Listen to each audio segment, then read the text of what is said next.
we've got the plan for a new press box here, but Brent, obviously you have a press box, but and I'm not going to say that it's old and crappy or anything like that. I'm not going to say that, Brent, but it's probably seen its time. Why do we need a new press box, Brent? Well, looking at what we have out there, it does. The original press box was kind of built to represent Lewiston being that barn type of press box, the way it looks. The negative of it is really the size. The size of the press box, it doesn't really fit. Like we talked about earlier, the media has become a bigger part of high school athletics, and frequently now we'll have 2 radio stations here at home games along with our coaches, our cameraman, a visiting coach, visiting camera, the clock operator, the announcer. So when you look at our press box, it is the smallest around the area, and there's just physically not enough space to put everybody, to give them a spot up there. Well, it's definitely small, Brent, because when you're up there, it's probably 6 feet wide by, it's probably barely 20-ish. Yeah. And you think about that, you literally can get 20 or 30 people jammed in there, and it is obviously too small. If you're lucky to get 20 to 30 people, yeah. Yeah, it's too small. And then on another issue,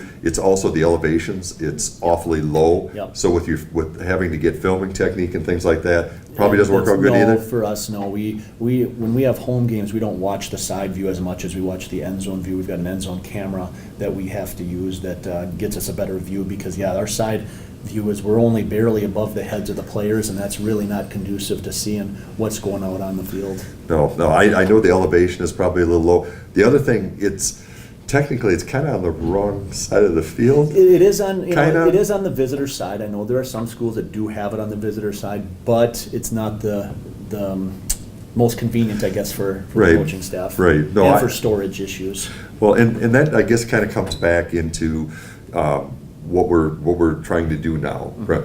So obviously we've enlisted the help of an architect, because that's the first place you have to start. So good friend of the school is Chris Peterson from Trimension Design in Lake City. And I do want to make it known, Chris is a great guy, and he's donating all the blueprint work. So technically, Chris Peterson is kind of our first donor to the project too. And we just need a place to start, Brent. So this is where we started, Brent. We've kind of went over this. So now we've created a size, so we're about 52 feet long. It's going to be pushing almost 50, almost like 50 feet in the air. Yep.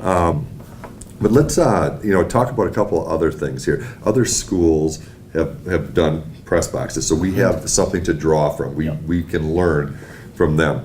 And one of the things, and I think you made some great points on, Brent, we're going to be putting in kind of suites. Yeah, that's something that other schools we've talked to. Grand Meadow put a new press box in a few years ago. That was one of the schools. Gary Sloan over there, the head coach, I talked to him, exchanged emails and talked to him quite a bit about it, and he said one of the best things that they did was in the middle level, they put in some suites for people you can auction them off. He said you can raffle them off, you can do whatever you want to do with those suites, and it's an income stream for the, not just, I guess, I don't want it to be, it's not just a football thing, but it's a Lewiston activity thing where we can take that income and put it into other outdoor facilities, whether it be softball or track and field or baseball. We can use that money, or the school, I guess. I wouldn't be the one deciding that. No, but it goes into a general athletic fund, Brent. Yep. Well, and that's something else. You made a great point, Brent. This is obviously, we're talking football here. Yes. But this press box will be overlooking the track. Which it means it could be used for track. Yep, and the softball. And softball, exactly, because we're gonna get a room here on the second floor somewhere where a scorekeeper or somebody could sit and you could monitor the softball fields too. From the second level there out the back, it'll look right over the softball field as well. Obviously it's we're talking football, but there are other uses for this building. We'll get into a few of those, but the point about the suites, and I think yourself, Brent, and the other coaches, I think you guys did a great thing. In our plan here, we have 2 suites on the end and then a large center. And we don't want to, as a group, either make these all-inclusive or try to, we're not the Vikings here. This isn't. Yeah, these aren't luxuries. No, they're not. But what they are is they're rooms that for maybe well, you can explain it. We were talking about a dollar figure and that, Yeah. you know, Well, looking at these rooms here, that's kind of something that we would still decide on exactly how we would auction them off. Would it be a Fool's 5 item could be one of them that you would be able to auction off and the money go to Fool's 5, and other ones where make one of the rooms for alumni, for parents of players, things like that, and then make the other 2 rooms or the other room, however we set those up exactly, make those things that you do sell to the public, and whatever they pay, it's on a per game basis, and make them available for all of our home games, and even looking at anything from bringing your own food, which could be an issue to having the girls at the concession stand were real happy to, Yep. I've kind of talked to a couple of the Yep. gals, they'll custom order wings, and they can take right from the concession And stand, that's so the they're, other thing that, right, and the money that they pay for the booth or the concessions, it and, would go right to the concessions as well, would cover that, so it would be all inclusive as far as your food and drink as well Yep, at the correct. game, so. correct. But I think we can set this up, so everybody at some point, if they wanted to have the honor or the ability to use a press box, they could, Brett. Yes. If, just at one point, I know we were talking, say if it was just $250 Yep.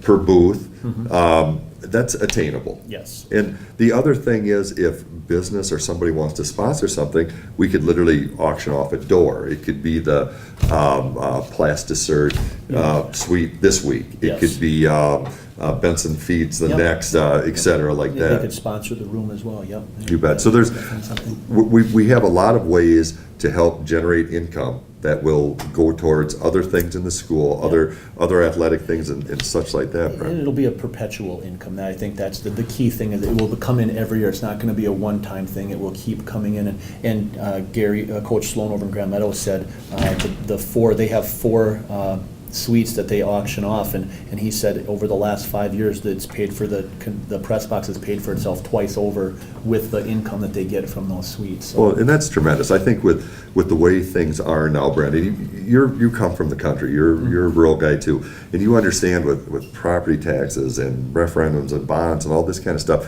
money is tight. Yep. And if we can start looking at some of these projects from a business sense and making them so they do have cash generating features Yep. to help pay for themselves, I mean, that's just a good business sense. oh, exactly. You wanna look at it from both ends. So the suites will be on our second level.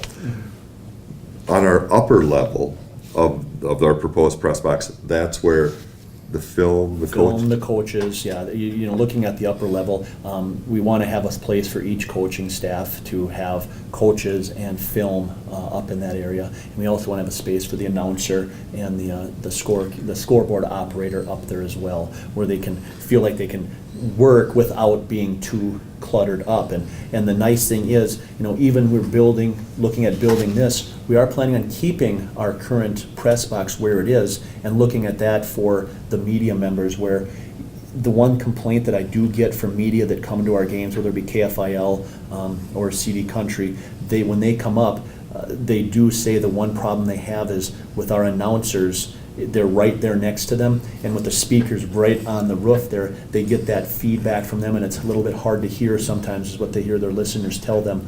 They're getting that, the play call from the announcer as well. Well, it doesn't make for a quality broadcast, Exactly. probably, Brett. I mean, and everybody wants, quality, Brett. Yep. And I guess that's a kind of a good way to look at it, and that's, how we're looking at this too. This is a very ambitious Yep. undertaking, but it's one of those things that we might just as well look at it and do it right the Yeah. first time. Yep. And be proud of it. Exactly, and that's something we looked at when we threw sizes and elevations and numbers out there. We said, this is going to be one of the larger ones in the area. It will be, Yeah. but it's also something that you're going to notice when you come out of the hill, out of the valley on 14. You come up over the hill and you're going to see behind our stands. You're going to notice that all year round. It's going to be something for Lewiston Alberta to take pride in, but it's also going to help us continue to take our program where we want it to go. It really will. And looking at a project like this, much like the concession stand that we did out there, it was funded fully through private donations. The school board did step up and say, we will commit X amount of dollars for it, but in the end, it was fully funded by the community. The school board didn't have to put any money into it. And that's one of the big things to it coming into this is, it is an ambitious project, but I'm looking at it too as, I don't want to go to the taxpayers and say, Correct. you need to raise money through a referendum and force people to pay taxes for this. This Right. is something that we want to be fully donated Yep. by private donors. Right. And you know how we're gonna have to do that, right? We're gonna have to do it the old-fashioned way. Yep. We're gonna have to work. Yep. And that's where, ourselves at Heartland Preservation Society, we've embraced this. I mean, we're proud of you guys. We're proud of this community, and we know we can do this, but it's gonna take alumni. Yep. It's gonna take business people. It's gonna take, we've got some great fundraising ideas lined up, but if we work together, it's attainable. Yes. You guys have achieved success.